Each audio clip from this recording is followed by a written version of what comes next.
பூவாளி நேயர்களுக்கு காலை வணக்கம். மாடி தோட்டங்களிலும் வீட்டு தோட்டங்களிலும் அலங்கார செடிகளை வைத்துக்கொண்டு அழகு பார்த்து கொண்டு இருக்கும் உங்களுக்கு அருமையான மூலிகை பற்றி இப்போ நம்ம சொல்ல போகிறோம்.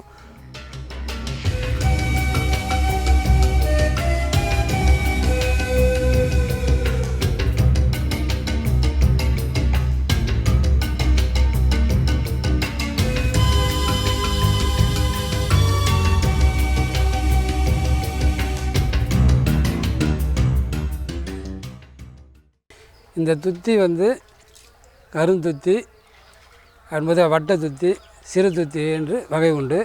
இதுக்கு வாஜின்னு கூட ஒரு பேர் உண்டு. இதுக்கு அபிடிலோன் இண்டிகா அப்படின்ட்டு இதுக்கு பாட்னி நேமு.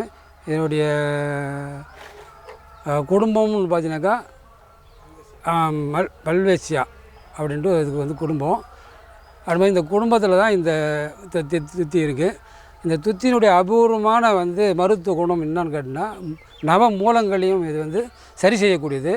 அந்த சரி செய்யக்கூடியதால் இதுக்கு இந்த துத்தியை எப்படி நம்ம மருத்துவமாக பயன்படுத்தணும் அப்படின்னு பார்த்தீங்கன்னாக்கா, இது நம்ம இது அரைச்சி அப்படின்போது பவுடர் ஆக்கி சாப்பிட்லாம். இன்னும் குழம்பாகவும் நம்ம கூட்டாகவும் பொரியலாகவும் பண்ணி சாப்பிட்லாம், கீரையாகவும் பண்ணி சாப்பிட்லாம். இது நம்ம உணவு முறையிலையும் கொண்டு போகலாம். இது சூரணமாக செஞ்சோம் அப்படின்போது கொண்டு போகலாம். ஆனால் இதனுடைய பூவை நாம் காய வச்சு பக்குவப்படுத்தி அரைச்சி அப்படின்போது ஒரு ஸ்பூன் சாப்பிட்டோம்னாக்கா சுவாசத்தில் உள்ள காசத்தை போக்கும். அப்படின்போது காசனை போகக்கூடிய வாய்ப்பு பூவுக்கு உண்டு.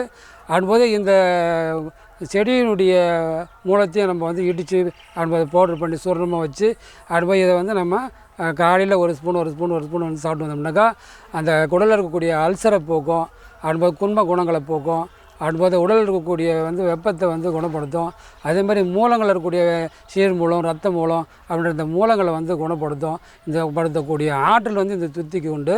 இந்த துத்தி எளிமையாக வளர்க்கக்கூடியது. எல்லா இடங்களிலும் இந்த துத்தி கிடைக்கும்.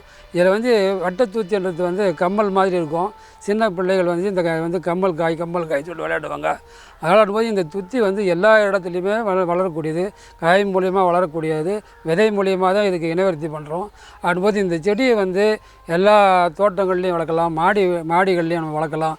ஆனால் இதை பற்றி நம்ம தெரிஞ்சுக்கணும். முதல்ல தெரிஞ்சிட்டோம்னாக்கா உங்களுக்கு எளிமையாக இதை எல்லாருக்கும் சொல்லவும், இதை பற்றி இந்த பயன்களை சொல்லவும், இந்த மூலிகையாக இதை பயன்படுத்துவோம். இது தோட்டத்தில் அந்த பூ ரொம்ப அழகாக இருக்கும். அப்படின்போது அந்த பூ மஞ்சளாக போகக்கூடிய பூ, ரொம்ப அருமையான பூ. இதை நம்ம காசத்துக்கு பயன்படுத்துகிறோம். அதே இடத்துல இதை எல்லா விதமான நோய்களை போக்குறதுக்கும் இதை பயன்படுத்திக்கலாம். ஆனால் இதை நீங்கள் அன்பது நகரத்தில் இருக்கக்கூடிய மாடிகளில், தோட்டங்களில் இதை பயன்படுத்திங்கன்னா ரொம்ப சிறப்பான ஒரு அமைப்பு எல்லோருக்கும் கிடைக்கும்.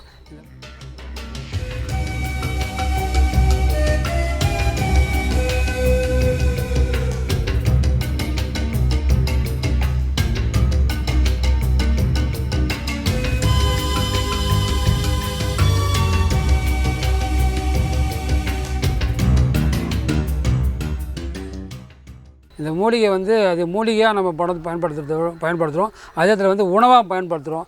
அதை உணவாக பயன்படுத்தும் போது பல நோய்கள் நம்ம உடம்புல விட்டு போகுது.